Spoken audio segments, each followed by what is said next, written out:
A paz do Senhor Jesus a todos os irmãos. Estamos começando neste momento o programa Palavra que Edifica. A continuação de um estudo em série, as 7 cartas às igrejas do Apocalipse. Vamos estudar no dia de hoje a igreja de Tiatira e falar sobre sincretismo religioso. Continue conosco.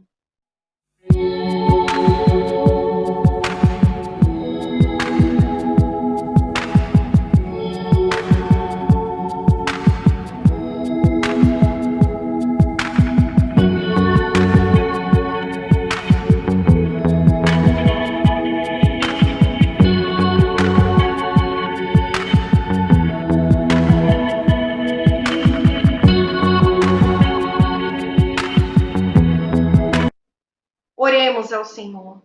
Senhor, eu te dou graças e agradeço por este momento em sua presença. Eu peço que neste momento, Senhor, acrescente as tuas palavras, a tua graça, e que o Senhor tome a direção desse estudo, para que nós possamos, no dia de hoje, aprender algo de ti. É o que eu te peço, em nome do Senhor Jesus. Amados irmãos, vamos iniciar esse estudo com uma leitura da palavra do Senhor, que está no livro de Apocalipse, no capítulo 2, versículo 18 a 29. E a palavra de Deus diz: Escreve ao anjo da igreja de Tiatira, isso diz o Filho de Deus, que tem seus olhos como chama de fogo e seus pés semelhante ao latão reluzente.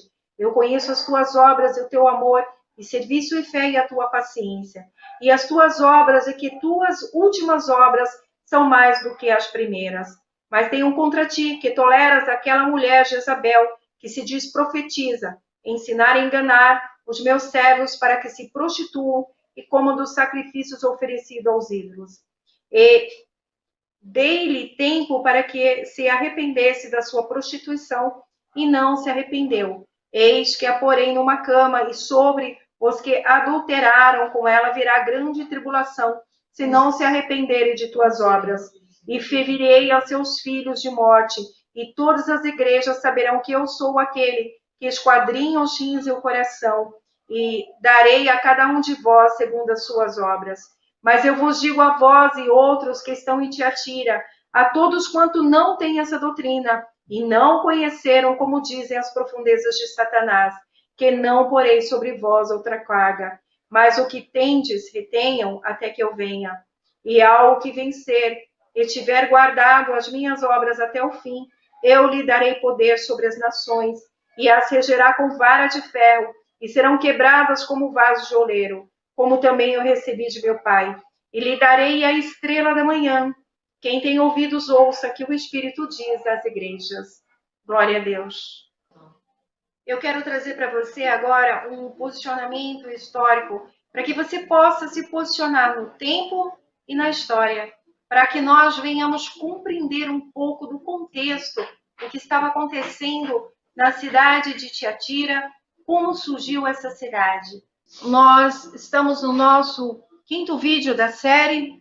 O nosso primeiro vídeo nós falamos sobre os 400 anos de silêncio, que é o período interbíblico, que vai do período do último livro do Velho Testamento, do livro de Malaquias, até o primeiro livro do Novo Testamento, que é o livro de Mateus. Foi os 400 anos que Deus se calou para que as profecias do livro de Daniel fossem cumpridas. Nosso segundo vídeo, nós já temos a era da igreja, o silêncio, ele foi quebrado com a vinda de Jesus, e após a crucificação de Jesus começa a era da igreja. Nós temos aí Éfeso vivendo o tempo apostólico, o tempo onde os apóstolos de Cristo ainda não eram vivos, do ano de 31 a 100 depois de Cristo. Depois temos o período dos mártires, da igreja de Esmirna, do ano 100 a 303, foi o período de maior perseguição da igreja.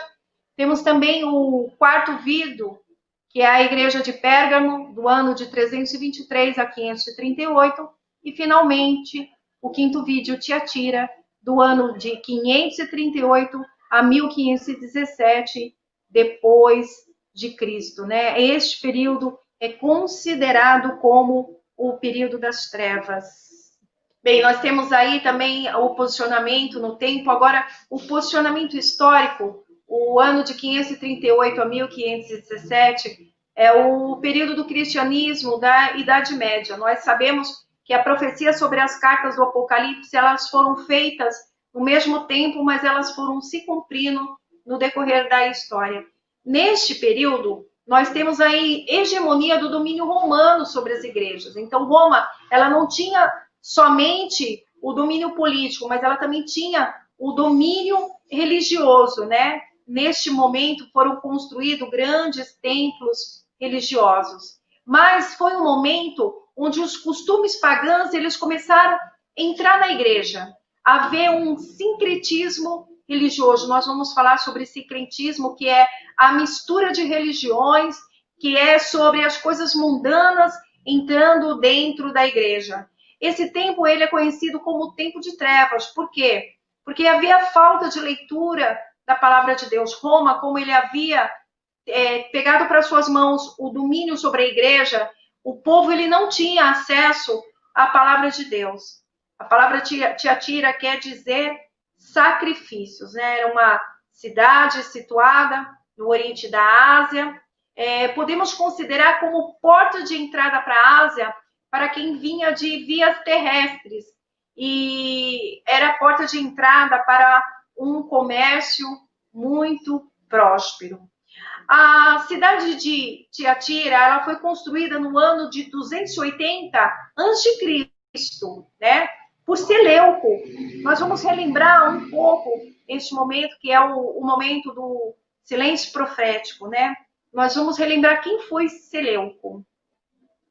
Estamos aqui relembrando a profecia de Daniel, capítulo 8, o momento do silêncio profético, quando se cumpriu as profecias de Daniel, que é o grande conflito entre a Grécia e a Medo-Persa, né? Representada aí na visão de Daniel como o bode e o carneiro. E nós vemos que nessa profecia, Daniel, ele descreve um chifre que representa Alexandre o grande conquistador, o homem mais poderoso do mundo antigo. E na profecia de Daniel fala que esse chifre é quebrado, né? E a gente sabe que após a morte de Alexandre o Grande, o seu reinado ele foi dividido com os seus 4 generais.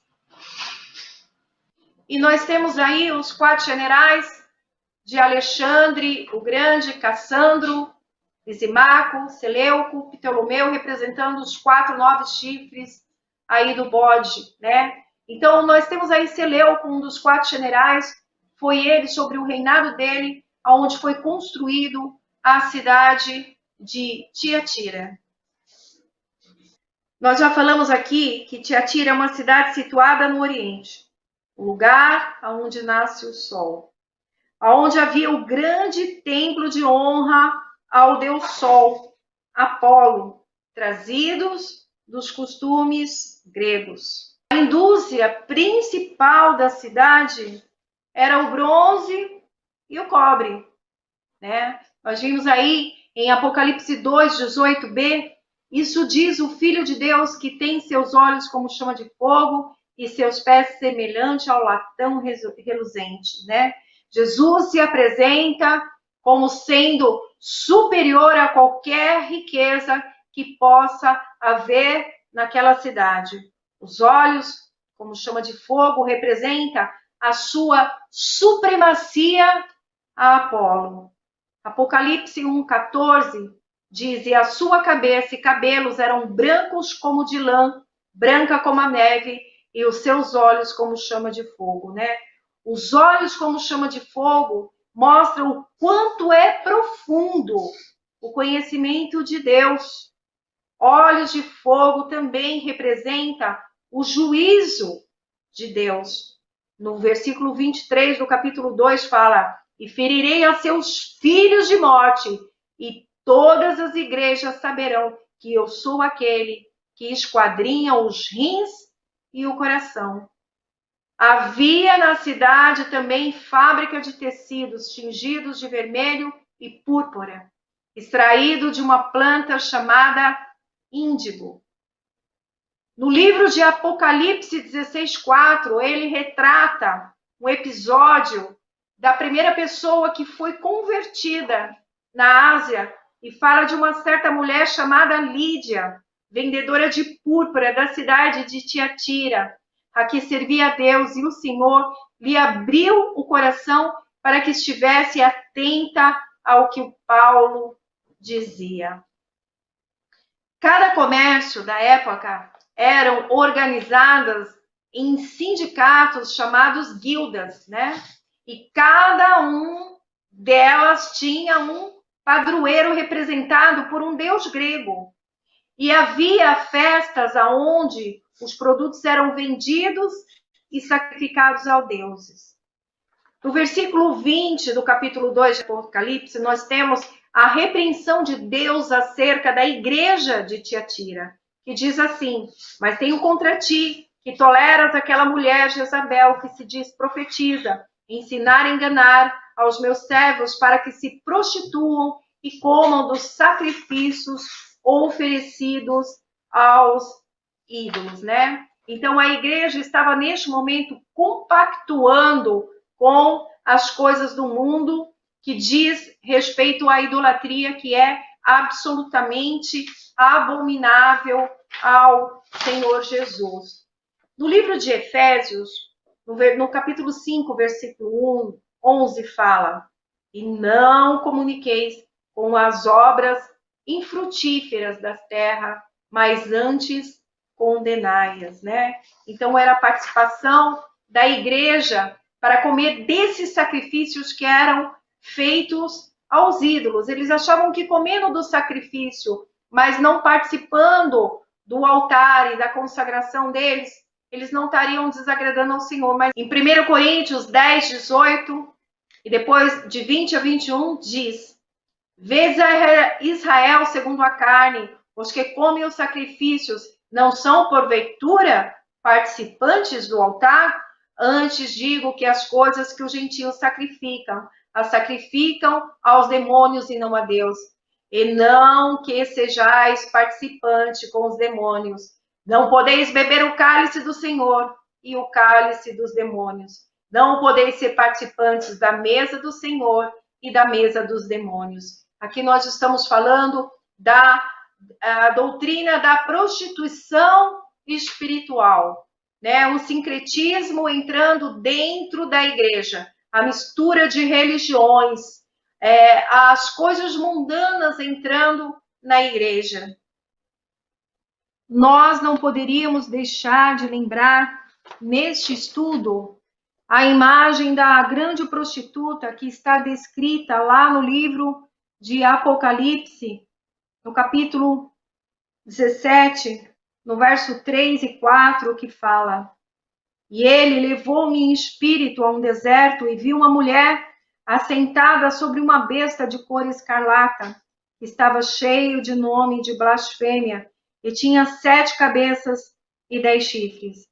E a mulher estava vestida de púrpura e de escarlata, e adornada com ouro e pedras preciosas e pérola, tendo um cálice de ouro em sua mão, cheio de abominações e da imundície da sua prostituição. Nós vemos aí a imagem da prostituta, que ela carrega em suas mãos a taça, e dentro dessa taça possui 3 coisas: abominações, que são coisas repugnantes diante de aversões, né? Tudo aquilo que é contrária às coisas do Senhor são abominações a Deus. Fala também de imundícias, né? A ausência de asseio, sujar-se. E nós lembramos lá do livro de Levíticos, que fala sobre a doutrina do puro e impuro. Em Levíticos 16, 19, diz: e daquele sangue espargirás sobre o altar com o seu dedo 7 vezes, e o purificará das imundícias dos filhos de Israel, e o santificará.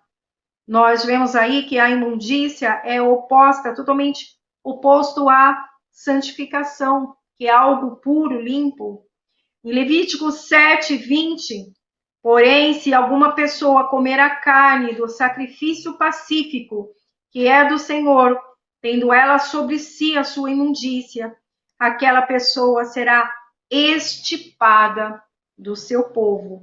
Aquela pessoa que comesse do sacrifício pacífico do Senhor, estivesse imundo, ela seria extinta.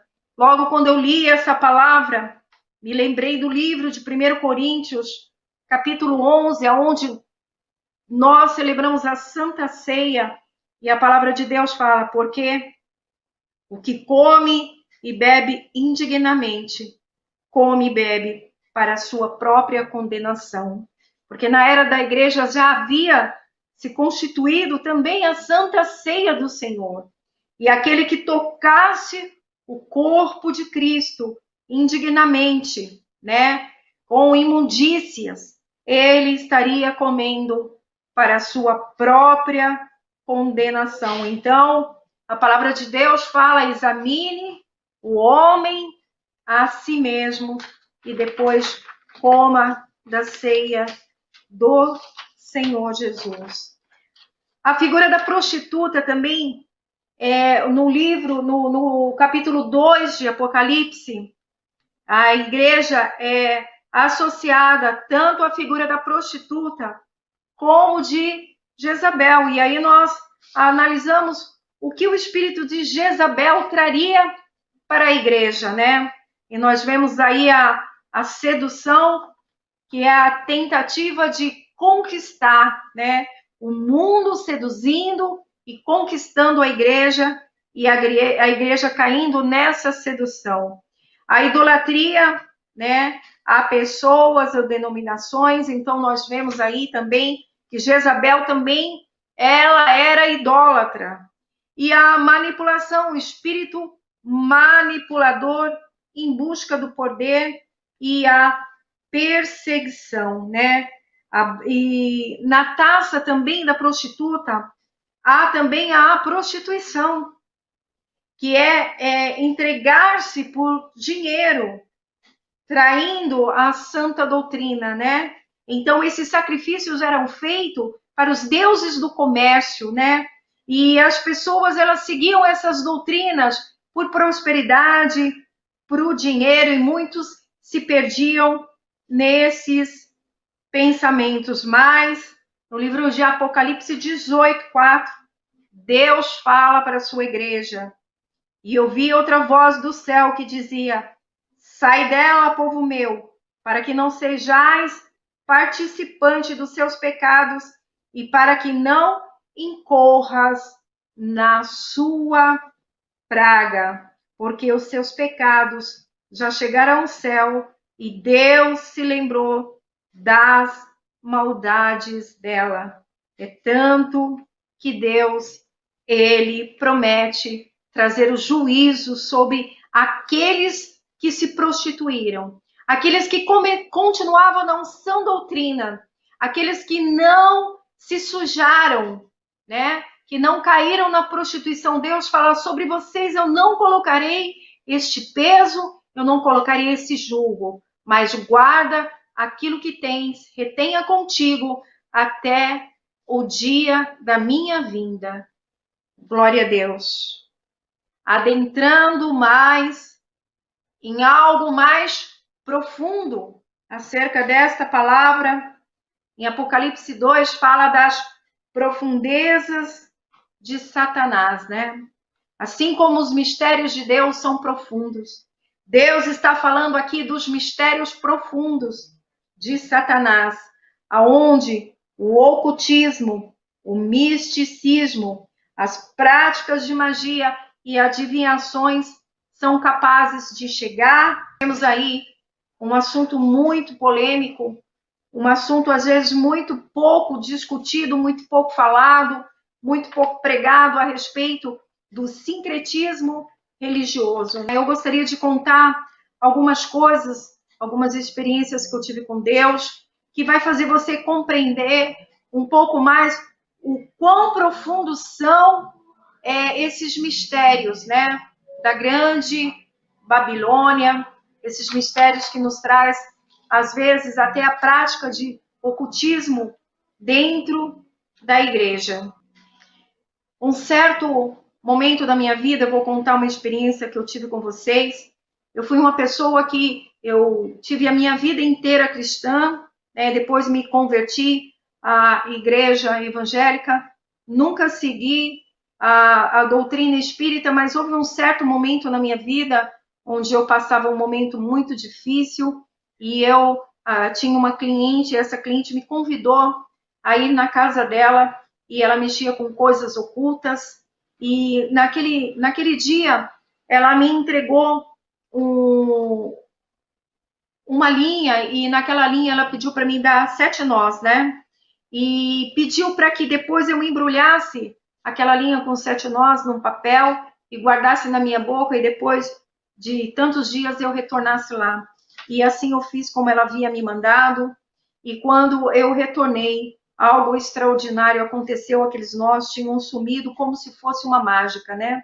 Mas assim, naquele momento minha de fraqueza, aquilo que ela fez e mostrou, aquilo que os meus olhos foram visíveis a ver, fez com que eu colocasse a minha fé naquela pessoa, né? Para você ver como o espírito do homem, o coração do homem se desvia muito facilmente de Deus e nós começamos a entregar a nossa fé e a nossa esperança na mão de pessoas. Por que eu estou contando isso para você no dia de hoje? Porque um determinado dia estava eu no meu carro ouvindo uma rádio a respeito de uma pessoa que se posicionava como se estivesse em nome do Senhor e ela falava para aquelas pessoas que estavam assistindo a rádio que era para elas fazerem exatamente daquela forma, pegar a linha, fazer os 7 nós, embrulhar, guardar, que quando chegasse lá na igreja na qual ele estava anunciando, né, que esses 7 nós seriam desatados.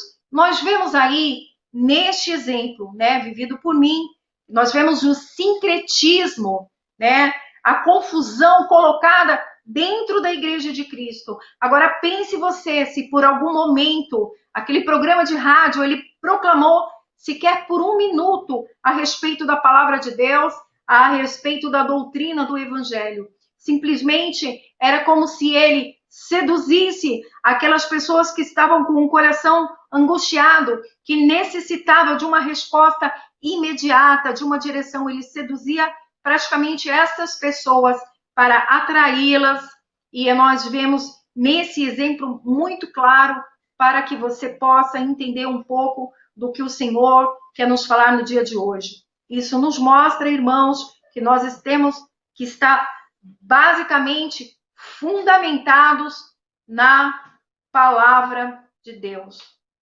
Eu falei para vocês que ia contar uma experiência com Deus, na realidade a experiência com Deus veio depois disso, né? Que foi a libertação das consequências que aquela visita me ocasionou na minha vida, mas eu vou deixar esse testemunho para um outro momento. Eu tenho certeza que até aqui você deve ter entendido a respeito do sincretismo religioso. Nós aprendemos com esta palavra, com esse estudo, que nós devemos repensar os nossos caminhos. Não pense você que você ainda está no pecado. Você não pode tocar no corpo de Cristo, não pode ser participante da Santa Ceia do Senhor, senão você estará comendo para a sua própria condenação. Ao término desse estudo, vem a palavra de esperança. Louvado seja Deus, que está no livro de Apocalipse 2, no versículo 28. E lhe darei a estrela da manhã. A estrela da manhã é a última estrela que brilha no céu antes que o sol se levante. A última esperança é onde Cristo está. Se você entender a respeito desta palavra, né, nós vemos no dia de hoje que o Senhor sempre nos deixa uma porta de escape para que nós venhamos a retornar aos caminhos do Senhor, para que nós venhamos abandonar por muitas vezes a caminhos que ainda não conseguimos nos libertar. E no dia de hoje o Senhor te convida, no dia de hoje o Senhor fala que a estrela da manhã ainda está brilhando, que a estrela da manhã ainda brilha, e te convida no dia de hoje a você fazer um concerto com Deus, a você repensar os seus caminhos, pensar quais foram as portas que você abriu na sua vida, quais são as portas da sua vida que necessitam ser fechadas. Se você não tem a força e o poder para tomar decisões na sua vida, às vezes de caminho que você não tem forças, às vezes uma libertação que você necessita, o Senhor convida no dia de hoje a você entregar esse propósito nas mãos dele, a você confiar no Senhor, que o Senhor cuidará dos teus caminhos, o Senhor tratará das suas escolhas, o Senhor fechará no dia de hoje todas as portas e as permissões que foram dadas de tudo aquilo que foi aberto, que venha tirar você dos caminhos do Senhor. No dia de hoje, o Senhor o propõe a fechar esta porta, a deixar este caminho, a fortalecer você no dia de hoje, porque ainda está brilhando a luz da manhã sobre a sua vida. E Cristo se revela no dia de hoje, através desta palavra, prometendo a você, para que você se achegue mais a Ele, para que você seja mais íntimo, para que você se fortaleça aos pés do Senhor. É aos pés do Senhor aonde nós tratamos as nossas fraquezas. É aos pés do Senhor que nós nos revestimos de poder e o Espírito Santo nos encoraja, o Espírito Santo nos fortalece para que nós possamos nos revestir de todas as armaduras de Deus, para que nós possamos suportar a todas as tentações, para que nós possamos, aleluia, glórias a Deus, ter o nosso coração blindado, a nossa mente blindada, para que nós não venhamos tropeçar e cair na presença do Senhor. Eu convido a você neste momento para colocar no altar do Senhor a sua fraqueza. Eu convido a você neste momento para colocar-se aos pés do Senhor, em posição de oração neste momento, em gesto de humildade ao Senhor. Nós vamos declarar em oração e vamos pedir para que o Senhor, Ele nos ajude nesta causa, né? Se há algo na sua vida que você ainda não tomou conhecimento, que você ainda não reconheceu, o Espírito Santo trará o reconhecimento para você. Senhor, eis que a tua palavra foi pregada no dia de hoje. Eu tenho a entregar, Senhor, em tuas mãos, no teu altar, a vida e o caminhar deste irmão, a vida e o caminhar, Senhor, desta irmã, Pai, sobre todas as causas que nós colocamos sobre o teu altar. Sabemos que o Senhor esquadrinha os corações do homem, que os teus mistérios são tão profundos, e o Senhor, por muitas vezes, nos conhece muito mais do que nós, porque por muitas vezes ainda não reconhecemos aquilo que desagrada ao Senhor.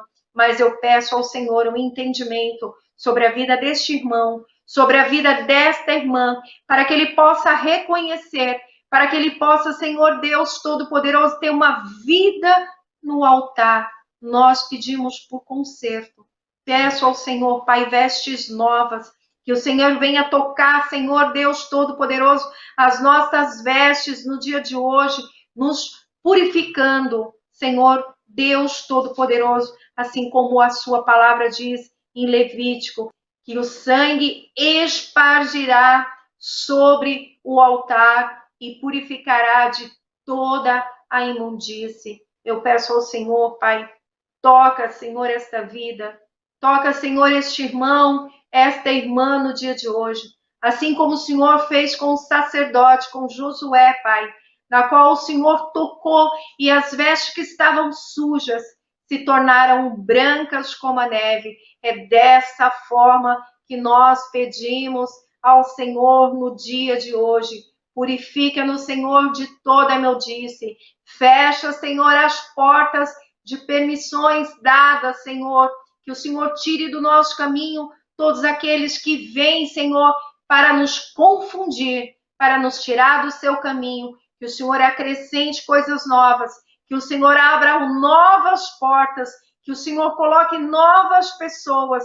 Que o Senhor nos ajude para que os nossos passos sejam trilhados no Espírito. É o que eu te peço no dia de hoje, em nome do Senhor Jesus. Gostaria de fazer um convite a você, todos os domingos às 11 horas da manhã, neste mesmo programa, Palavra que Edifica. Estamos continuando com o nosso estudo, as 7 cartas às igrejas do Apocalipse. As nossas lives acontecem toda segunda e sexta-feira, às 19 horas. E nós temos os nossos cultos presenciais também.